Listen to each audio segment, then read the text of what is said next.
Welcome to 101 incredible women CEOs of Pakistan. आज हमारे साथ हैं नाइला दस्तगीर, जो कि एडवोकेट हैं और वो काम कर रही हैं सर्विसेज ट्रिब्यूनल में। आइए इनसे मिलते हैं और बात करते हैं और देखते हैं कि ये इनका जर्नी कैसा रहा और ये इतने डिफ़िकल्ट प्रोफेशन को इन्होंने कैसे ऑप्ट किया। अस्सलाम वालेकुम नाइला। वालेकुम अस्सलाम। Welcome to 101। Thank you. So आप इतना यूनिक काम कर रही हैं माशाल्लाह, और एक ऐसी जगह पे कर रही हैं जो कि बहुत ही मेल डोमिनेटिंग जी प्रोफेशन है, समझा जाता है। और वहाँ पर आप माशाल्लाह एक सक्सेसफुल आपका वहाँ पे एक करियर है, आपकी एक पोजीशन है। कैसे आपने ये स्टार्ट किया अपना और आप यहाँ तक कैसे पहुँची? जी, मुझे लॉ का प्रोफेशन जो है वो तो हमेशा से पसंद था। मीन्स जब मैं स्टूडेंट थी तो उस वक्त भी मेरे जो जितनी भी मेरी टीचर्स थी या मेरी फ्रेंड्स थी, उनका भी कहना था जिस तरह तुम डिबेट्स करती हो, जिस तरह से तुम बोलती हो, तुम्हें तो लॉयर ही होना चाहिए। अच्छा। और ये ये तो एक अलग से एक बात थी ना उनकी कही हुई, लेकिन मुझे हमेशा से लॉ में इंटरेस्ट था। और दूसरा ये कि मेरे पीछे एक सपोर्ट थी घर में सबकी, फादर की, सबकी, और उन्होंने कभी भी मुझे इस चीज़ से नहीं रोका कि कोई भी प्रोफेशन उन्होंने कहा जो आपको पसंद है आप उसको चूज़ कर सकती हो। तो मैंने जब अपने फादर से बात की तो उन्होंने मेरे साथ फुल कोऑपरेशन किया, और उनके ताउन की वजह से ही हमेशा ऐसा ही होता है कि आपके पीछे एक पावर हो, आपका एक बैकग्राउंड कुछ ऐसा हो कि आपको समझने वाले हैं, तो आप किसी भी प्रोफेशन में काम माशाल्लाह आपके फादर ने आपको इस फील्ड में जाने से बहुत ज़्यादा and you are the one in your family who is first female lawyer. जी, अपनी फैमिली में मैं ही हूँ और अभी तक मैं ही हूँ। तो आपका ये कैसा एक्सपीरियंस रहा? और क्योंकि आप बहुत से केसेस आप डेली बेसिस पे देखती होंगी, स्पेशली आप सिविल सर्वेंट्स जो हैं उनके लिए भी आप काम कर रही हैं, तो चैलेंजिंग है ये? जी, चैलेंजिंग तो बिल्कुल है। देखें, जो हमारी लॉ की फील्ड है इसमें बहुत से, आपको पता है कि एरिया ऑफ इंटरेस्ट इसमें बहुत ज़्यादा है। मैंने सर्विसेज का जो है वो इसलिए चूज़ किया था कि एक तो ये डायरेक्ट आपको बहुत ज़्यादा इसमें सीखने को मिल जाता है, और दूसरा ये कि बहुत ये प्रैक्टिस के बारे में कहा जाता है बहुत उलझी हुई है। ऐसा मेरा नहीं ख्याल कि ऐसा कुछ है। जब हम सर्विसेज का मैटर कोई भी लेते हैं तो उसमें बस हमारी एक एबिलिटी और नॉलेज, ये चीज़ हमारी, और कॉन्फिडेंस लेवल सबसे ज़्यादा जो है कि हमारी कम्युनिकेशन गैप किसी के साथ, क्लाइंट्स के साथ भी ना हो, तो हम बहुत अच्छी तरह से इसको हैंडल कर सकते हैं। सर्विसेज में ये है कि ये एक बहुत बड़ा प्लेटफॉर्म है जहाँ पर हम काम कर रहे हैं। It's equal to high court, यानी इसके अगर कोई भी इसका आपने चैलेंज करना है इसको, तो आप हाई कोर्ट में नहीं जा सकते, हम डायरेक्ट सुप्रीम कोर्ट में जाते हैं। अच्छा जी। और सुप्रीम कोर्ट में इसकी अपील इसके बाद जाती है, हाई कोर्ट्स के ही लेवल का होता है सर्विस ट्रिब्यूनल। तो इसलिए मुझे यहाँ पर काम करके ऑनेस्टली स्पीकिंग के बहुत मज़ा आया और बहुत सीखने को भी मुझे मिला। सो क्या आप हमें बताएंगे कि किस किस्म के केसेस होते हैं ये? जी, हमारे पास सिविल सर्वेंट्स के, गवर्नमेंट सर्वेंट्स के केसेस आते हैं। उसमें बहुत से डिपार्टमेंट हमारे गवर्नमेंट के आ जाते हैं। उसमें ये होता है कि उन पर किसी किस्म की कोई एलिगेशन या पेनल्टीज उनको मिलती है, वो माइनर भी हो सकती है और मेजर भी हो सकती हैं। उसके बाद में अपने डिपार्टमेंट में जाते हैं, डिपार्टमेंट अपील करते हैं। जब वहाँ से उनकी सही तरह से सुनवाई ना हो या जो भी कुछ उनका आ जाए वहाँ पर फैसला, उसके बाद वो हमारे पास लेकर आते हैं। राइट। फिर हम ट्रिब्यूनल में, जी बिल्कुल, हम फिर उसको परसू करते हैं। फिर ट्रिब्यूनल में एक बाकायदा उनका केस जो है ना वो चलता है। यानी पाकिस्तान में ऐसा लॉ है कि वो जो भी सर्विस ऑन सर्विस हैं उनको उनकी प्रोटेक्शन के लिए, जी बिल्कुल, आप उसको डील कर रहे हैं। बिल्कुल ये लॉज जो है ये सही तरह से अगर देखा जाए तो सर्विसेज लॉज को मद्देनजर रखा गया था जब एडमिनिस्ट्रेटिव लॉ हमारे बने थे 1973 में। ठीक है, उस दौर में बने थे। और हमारा पहला जो सिविल सर्वेंट्स एक्ट है जो फेडरल का था वो 73 में बना था, और प्रोविंसेस का 74 में। अच्छा। तो उस वक्त से ये सही स्टार्ट जो रीजन देखी जाए तो वो उस वक्त आगाज हुआ था बाकायदा। और अब तो माशाल्लाह बहुत ज़्यादा इस पे काम हो रहा है, बहुत ज़्यादा।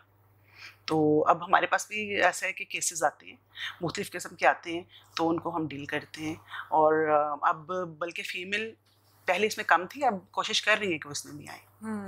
तो आपका ये जो आप केसेस लेते हैं उसमें आप ये कैसे जज करते हैं कि जो आपके पास आ रहा है वो उसका केस बिल्कुल दुरुस्त है और उसने मेड नहीं किया हुआ, मेड अप नहीं है वो?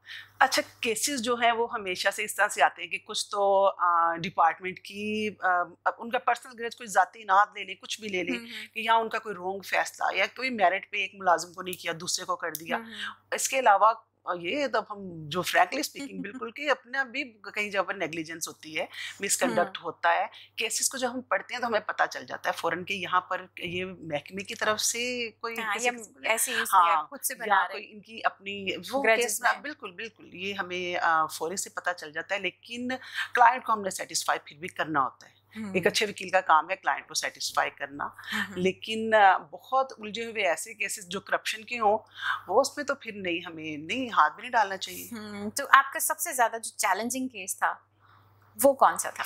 अच्छा भी इस तरह है कि केसेस मुझे लगता है सारे ही चैलेंजिंग होते हैं। अच्छा। हर केस जो है जो हम एक मुझे टीचर की बात याद आती है, उन्होंने कहा था कि जब आपने कोई केस लेना है ना, तो उसको आपने ये नहीं कहना ये छोटा केस है, बिकॉज जब एक एग्रीव्ड पर्सन आपके पास आ रहा है, अपना वो मुद्दा लेकर आ रहा है, उसके लिए दुनिया की सबसे बड़ी प्रॉब्लम ही वही है।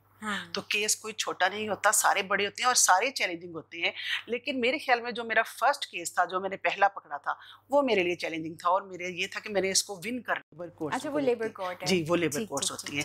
जब कोई भी सेमी गवर्नमेंट आ गया या कोई किसी किस्म के अदारे का कोई आ गया, तो वो हम उसको लेबर कोर्ट में लेके चलते हैं। सर्विसेज में उसको परसू नहीं कर सकते। बीइंग अ वुमन आपने बहुत से चैलेंजेस फेस किए होंगे अपनी जगह बनाने के लिए।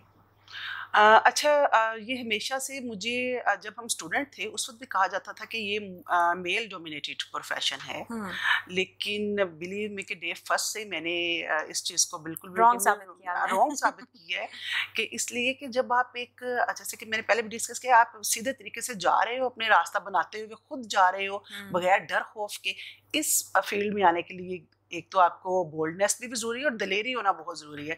यानी आप जब फील्ड पे आ गए तो ये औरत मर्द वाला डिस्क्रिमिनेशन जो है ना, वो भूल जाए, उसको ख़त्म कर दें। जेंडर डिस्क्रिमिनेशन इसमें नहीं है। हम जब आगे केस ले रहे हैं तो हम वकील हैं और बस वकील हैं, और शायद मर्दों से ज़्यादा बहादुर हैं औरतें इस प्रोफेशन में स्पेशली हैं, इसमें हैं। तो इसलिए कभी मुझे तो फील नहीं हुआ ऐसा कुछ भी। आप हमारे स्टूडेंट्स जो कि बच्चियां हैं, बच्चे हैं, अपनी जो लॉ में जी अभी पढ़ भी रहे हैं या वो आना चाहते हैं, उनको क्या मैसेज देना चाहेंगी?